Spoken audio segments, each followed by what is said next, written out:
एक सब्सक्राइबर ने हमसे पूछा कि भाई iQube और रिस्टा के अंदर ज्यादा बेटर ऑप्शन कौन सा होगा। तो भाई देखो, दो रीजन है जिसकी वजह से मैं रिस्टा को जो है ज्यादा बेटर ऑप्शन मानता हूँ। पहला रीजन तो ये है कि iQube के अंदर जो है ना वो आपको हब मोटर मिलती है। अब जिस हिसाब से हमने व्हीकल टेस्ट किया हुआ, देखो आप ऊबड़ खाबड़ रास्तों पे, कीचड़ वाले रास्तों पे हम लोग व्हीकल को लेके गए। इस सिचुएशन के अंदर जो हब मोटर होती है उसके डैमेज या डिस्टर्ब होने का खतरा ज़्यादा होता है।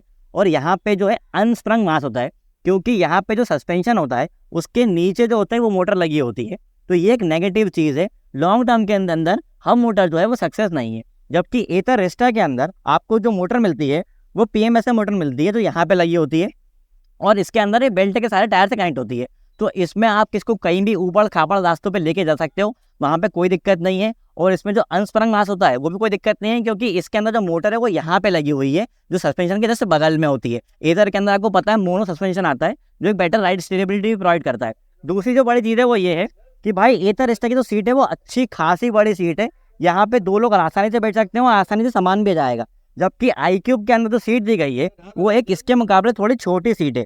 दोनों ही स्कूटर फैमिली स्कूटर की कैटेगरी में ही आते हैं, पर कुछ एडवांटेज मिलता है रिस्टा को iQube के ऊपर। अगर हम फीचर्स की बात करें तो भाई यहाँ पे आपको 5 इंच का DFT डिस्प्ले मिलता है। टच ये भी नहीं है, टच डिस्प्ले रिस्टा के अंदर में भी नहीं आ रहा है। और यहाँ पे जो आपको फीचर्स हैं वो बहुत ज़्यादा मिल रहे हैं। जैसे भाई यहाँ पे आपको मैजिक ट्विस्ट मिल रहा है, आपको ऑटो होल्ड मिल जाता है, आपको पोस्टिंग रीजन मिल जाता है, आपको गूगल एक्चुअल नेविगेशन मिल जाता है। जबकि iQube के अंदर जो आपको नेविगेशन मिलता है वो टर्न बाय टर्न नेविगेशन मिलता है।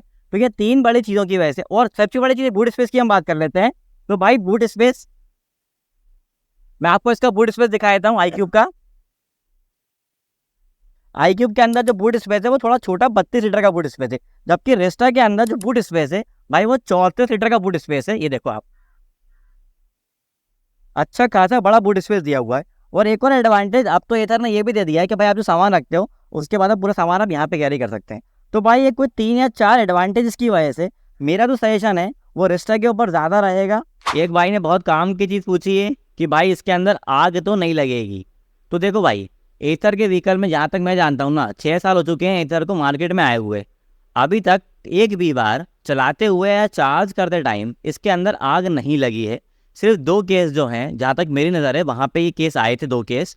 उसमें एक केस में ये हुआ था कि भाई गाड़ी का एक्सीडेंट हुआ था, तो आगे से ना बैटरी पैक के अंदर ना क्रैक आ गया था।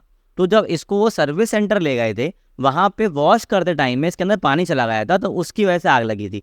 तो भाई एक तो ये एक्सीडेंटल केस था, और दूसरे केस के अंदर ये हुआ था कि ट्रक के अंदर व्हीकल खड़े हुए थे, और क्योंकि ट्रक तो भाई लोहे का होता है, तो ऊपर से कहीं ना टच हो गया था वायर, इलेक्ट्रिक वायर, तो उसकी वजह से इसके अंदर आग लगी थी। तो भाई चलाते हुए है और चार्ज करते टाइम तो गाड़ी के अंदर आग नहीं लगी है, तो आप ये मान सकते हो भाई। और एथर खुद कहता भी है कि भाई जो उनके इलेक्ट्रिक व्हीकल की जो बैटरी पैक है ना वो सबसे ज़्यादा सेफ है, क्योंकि इनको मार्केट में 6 साल हो चुके हैं और अभी तक इनकी गाड़ी में आग के ऐसे कोई केस देखने को नहीं मिले हैं। कुछ लोगों ने पूछा है कि भाई इसकी डिलीवरी कब से स्टार्ट होगी और क्या ये लेनी चाहिए या नहीं। भाई इस गाड़ी की प्री बुकिंग जो है वो चालू है, आप इसे 1000 रुपये से प्री बुक कर सकते हो, और डिलीवरी जो है वो जुलाई से स्टार्ट होंगी। लेकिन अगले महीने से इसकी टेस्ट राइड जो है वो स्टार्ट हो जाएंगी। तो मैं कहूँगा कि भाई पहले आप जाके इसकी टेस्ट राइड दो, कुछ चला के देखो, फिर आपको पसंद आए तो आप बताना कि आपको लेनी चाहिए या नहीं। और भाई मेरे हिसाब से अगर आप एक फैमिली स्कूटर माइंड में रख के देखोगे तो भाई डेफिनेटली आपको ये गाड़ी लेनी चाहिए, आपके लिए सही ऑप्शन रहेगा। एक भाई ने पूछा है कि एथर स्टैक 6 कब तक आएगा। तो भाई जून से बीटा वर्जन स्टार्ट हो जाएगा। पहले बीटा वर्जन आएगा, उसके बाद स्टेबल वर्जन आएगा। अभी स्टेबल वर्जन कब तक आएगा इसकी कोई इन्फॉर्मेशन नहीं है। इसके अलावा बहुत सारे लोगों ने प्राइस, रेंज, गाड़ी के वेट के बारे में सवाल करे हैं। तो भाई ये जो सारे क्वेश्चन के आंसर हैं वो आपको मेरी राइड रिव्यू के अंदर देखने को मिल जाएंगे, क्योंकि हमने इन सारे क्वेश्चन के बारे में डिटेल अच्छे से बात करी है राइड रिव्यू के अंदर। और आपको और भी डिटेल जानना है गाड़ी के बारे में तो वो आप मेरी वॉक अराउंड वीडियो में भी देख सकते हो। इलेक्ट्रिक गाड़ी के ऐसे ही वीडियोज़ के लिए आप दिल टू द बाइक चैनल को सब्सक्राइब कर लीजिए।